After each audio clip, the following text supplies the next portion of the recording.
Bonjour. Donc, maintenant qu'on a créé une tâche et qu'on l'a répartie à votre employé sur la route, la tâche est maintenant dans les mains de votre ressource humaine qui doit effectuer la tâche et saisir toutes les informations que vous avez besoin dans le plan de travail.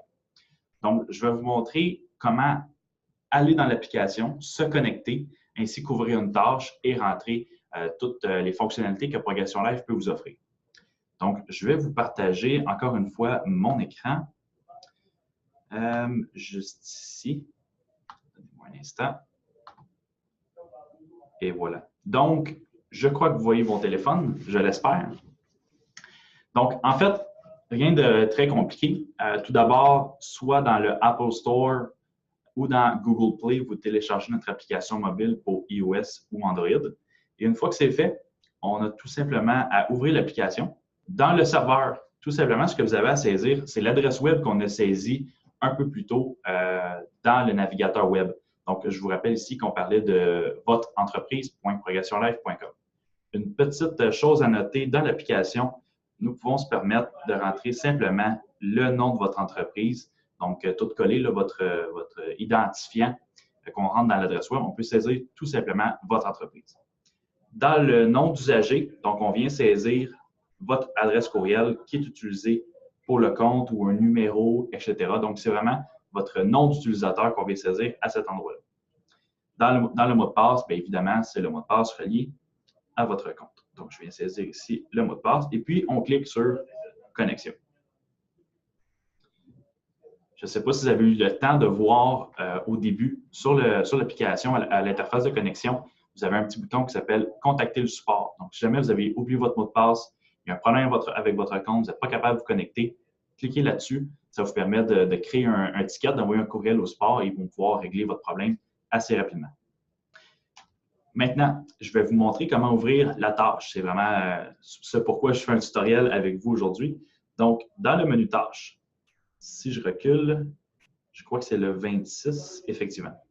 Donc, lorsque vous avez réparti la tâche à votre employé, je n'ai pas eu la chance de vous le montrer. Par contre, probablement que je vous ai montré qu'on a reçu une notification et même que je vous ai peut-être même montré que j'ai reçu la tâche dans l'application. Maintenant, tout ce qu'on a à faire, on clique dessus et on a accès à tous les détails qui ont été saisis auparavant. Donc, par exemple, votre employé reçoit la tâche, il peut dire « Je me mets en route ». Donc, je pars de l'endroit où je suis et je me dirige vers la tâche, vers le client ou l'emplacement en question. Donc, je clique sur « En route ». À ce moment-là, votre client peut recevoir un message texte si la fonction est activée dans votre compte. Maintenant, je me rends sur les lieux et je clique sur « Travaux commencés » par exemple. À ce moment-là, c'est là que toutes les fonctionnalités que je vous ai parlé précédemment rentrent en jeu. Donc, on parle des pièces jointes, de la facturation mobile, des gestions des équipements, des feuilles de temps, des bons de travail, etc. Donc, dans ce bon de travail-là, ce qui peut être vraiment intéressant de savoir, c'est qu'en cliquant sur les icônes de map, donc les deux adresses là, de client emplacement, si je clique par exemple sur l'emplacement, on va venir ouvrir une application tierce de géolocalisation. Donc, pour iPhone, on a souvent l'application Plan qui est installée par défaut. Donc, c'est l'application qui va s'ouvrir et on peut faire un itinéraire directement. Si je reviens à l'application, ce qui peut être vraiment agréable pour les employés sur la route, ils peuvent également avoir accès à un historique de cette tâche-là. Donc, tout ce qui a été effectué sur la tâche précédemment, s'il y a un historique, on peut cliquer là-dessus, ça ouvre un lien web et on peut voir, voilà, il demande d'ouvrir le lien web. On est capable de voir ce qui a été fait sur la tâche précédemment. Donc, je vais tenter de l'ouvrir et voilà. Donc, on peut voir ici que je crois qu'il n'y a aucun historique qui a été effectué ou la page ne s'est pas probablement chargée, tout dépendant de ma connexion réseau qui ne semble pas très puissante pour l'instant. Je vais donc revenir à la tâche. On va commencer par ajouter une photo, c'est-à-dire une pièce jointe. Donc, vous voyez un petit trombone juste ici à votre gauche. Donc, en fait, en cliquant sur le trombone, vous allez être en mesure de venir soit ajouter une photo que vous prenez instantanément ou même d'ajouter une photo qui était anciennement dans votre téléphone. Donc, par exemple, je ne vais pas prendre de photo parce que ce n'est pas mon téléphone. Je ne voudrais pas causer de préjudice à quelqu'un. Donc, par contre, je vais cliquer sur l'appareil photo qui est situé en bas à droite. Donc, évidemment, sur Android, ça peut être un petit peu différent, mais comme vous pouvez voir dans le guide de démarrage que je vous ai envoyé, j'ai toutes les icônes que j'ai placées avec les endroits où c'est répertorié. Prendre une photo, très simple. Par exemple, je vais prendre une photo de mon écran actuellement et je vais prendre la photo. Donc, un petit délai avec l'appareil mobile, la projection de l'appareil mobile, pardon. Donc, je vais ralentir un peu ma cadence. Donc, comme je vous disais, on peut importer une photo, on peut également prendre une nouvelle. Donc, une fois que c'est fait, on clique sur Valider. Et là, on peut même venir donner un nom à cette photo. Donc, par exemple, photo de mon écran. On vient faire OK. Et ce qui est très agréable à savoir, c'est que cette photo-là se rend directement en temps réel aux administrateurs. Donc, si vous avez quelque chose à lui transmettre, vous pouvez envoyer une photo et quand ils vont ouvrir la tâche, ils vont avoir accès à cette pièce jointe-là. Maintenant, passons à notre fameux panier d'épicerie, donc la facturation mobile. Donc, le petit panier d'épicerie qui est en bas juste ici, et je crois qu'il est en haut sur Android. En cliquant dessus, c'est les produits / les services qu'on vient mettre pour faire une facturation directement sur place. Donc, précédemment, dans mes derniers tutoriels, je vous expliquais qu'on était capable de créer une facture d'avance, que les répartiteurs pouvaient ajouter des produits et des services d'avance pour vos employés. Donc, tout dépendant comment vous fonctionnez, si vous ne voulez pas qu'ils puissent en ajouter, si vous voulez leur cacher les prix, si vous ne voulez pas cacher les prix, si vous voulez qu'ils leur permettent de faire leur propre facturation. Bref, c'est quelque chose qui est possible directement dans l'application. Donc, par exemple, on va venir ajouter un produit. Pour en ajouter, 3 façons. Vous avez le code barre en bas à gauche. Donc, si vous avez une liste de produits dans votre compte qui sont associés à des numéros de produits que vous pouvez scanner directement, ils vont venir faire un lien dans Progression. Donc, on vient tout simplement venir scanner le produit, on clique, on laisse le produit se faire scanner et puis il va venir se saisir automatiquement dans l'application. La deuxième façon pour entrer un produit, c'est via votre catalogue de produits. Donc, c'est la fameuse liste de produits dans la base de données que je vous ai parlé dans mes premiers tutoriels. Donc, en cliquant sur le petit catalogue juste ici en bas au centre, vous avez un répertoire de tous les produits que vous avez rentrés. Évidemment, j'en ai rien qu'un dans ce compte-là. Donc, par exemple, vous voudriez en créer un nouveau. Tout simplement, revenir en arrière, vous avez un petit plus en bas à droite. Donc, en cliquant sur le petit plus, vous êtes capable de venir ajouter manuellement un produit. Donc, par exemple, on va l'appeler produit, et là, produit ABC.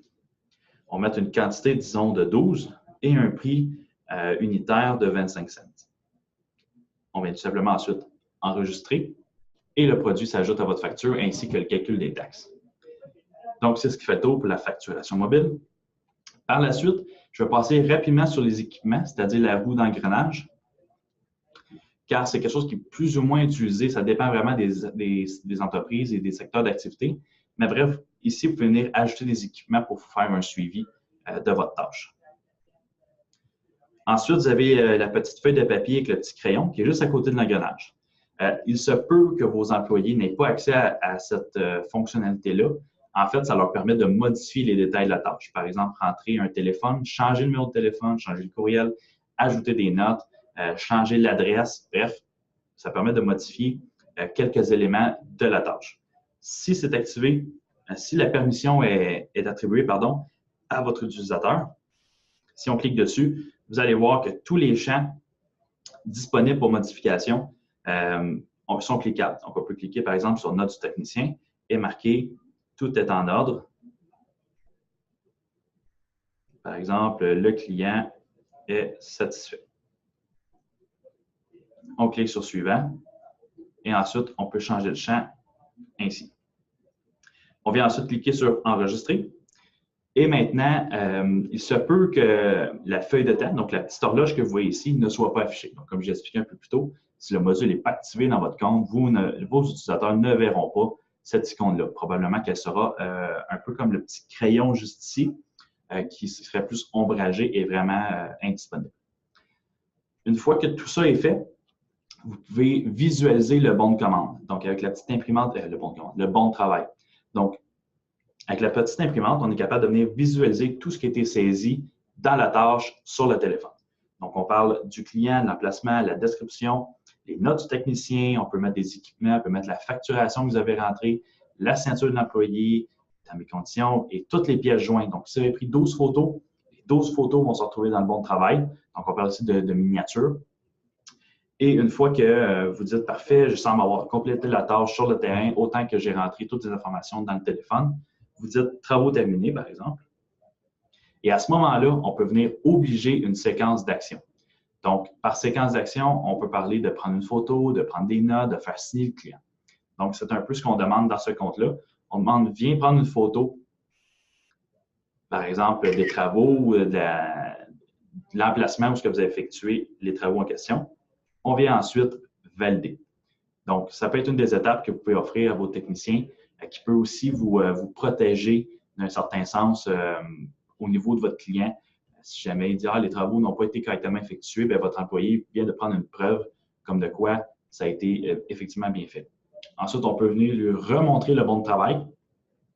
Et cette fois-là, avec les pièces jointes ajoutées, donc vraiment une mise à jour du bon de travail final, où ce que là, l'option du client, c'est de le visualiser et d'approuver avec le bouton OK, d'approuver le bon de travail. Une fois cette action effectuée, on vient demander au client de venir signer à titre d'approbation. Donc, tout simplement venir signer juste ici. Eh bien, j'ai signé à l'envers. Je vais signer, voilà. On vient cliquer sur OK et on va venir saisir le nom de la personne qui a signé. Parce qu'évidemment, une signature, c'est loin d'être évident. Et donc, une fois que c'est fait, la tâche devient terminée. Elle se barre dans votre menu Tâches. Et si on va dans les tâches complétées, vous pouvez voir que la tâche est présente. Et comme je vous expliquais tantôt, elle va être disponible là pendant 24 heures ou jusqu'à temps que vous déconnectez. Donc, c'est ce qui fait le tour pas mal des principales fonctionnalités de l'application mobile. Donc, j'espère que je vous ai rendu le tout un petit peu plus simple et on se revoit dans un prochain tutoriel. Merci.